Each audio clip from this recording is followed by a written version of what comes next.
আমাদের এই মাসুদ রানা আমাদের ভাতিজা।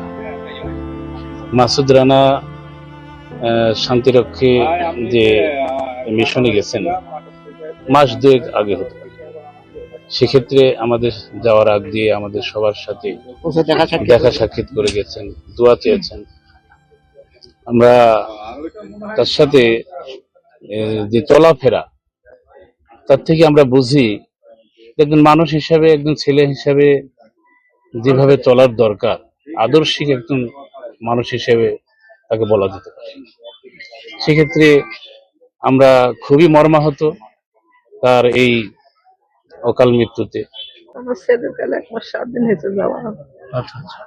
আমার ছেলের কোনো যোগাযোগ বলে কিচ্ছু নাই। ছেলে চাকরি পেয়েছে, আগে তো পয়সা কড়ি কম পাতো, সরকারি বেতন ওই দিছিল না। ভাই বোন মানুষকে বোনের বিয়া শাদী দিচ্ছে, আর 2 ভাই চাকরি বাকরি দিয়ে দিছে।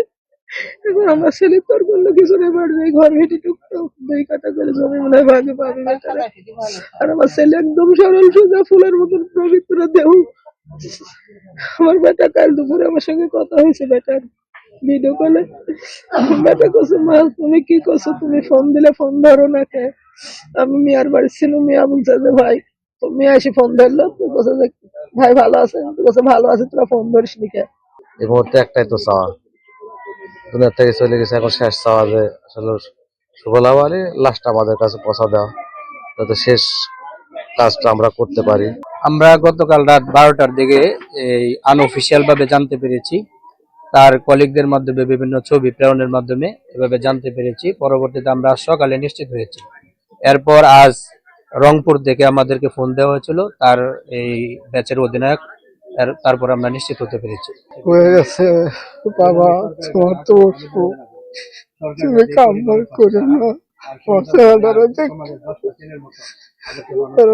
কেউ আমার আমি সুখ সুবিধার ব্যবস্থা আমি করবো। তার কথাবার্তা চলাফেরা একদম মিশুক, সবার সাথে মিশত, তার কোনো উত্তেজনার কথা ছিল না। চাচারা বাপেরও যেমন দেখতো, চাচারা এরকম সমান চোখে দেখতো।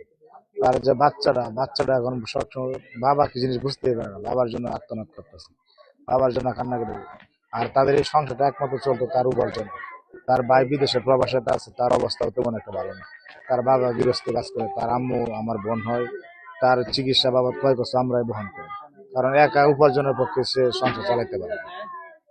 পুরা কিছু দায়ভার আমরা মোটামুটি হেল্প করি, সেও হেল্প করে। এখন সরকারের কাছে আকুল আবেদন, কেমনে তাদের সংসার চলবো, সরকার যাতে এদিকে একটু খেয়াল রাখে, তার লাশ যাতে দ্রুত দেশে আনতে পারে সেই ব্যবস্থা যেন করে।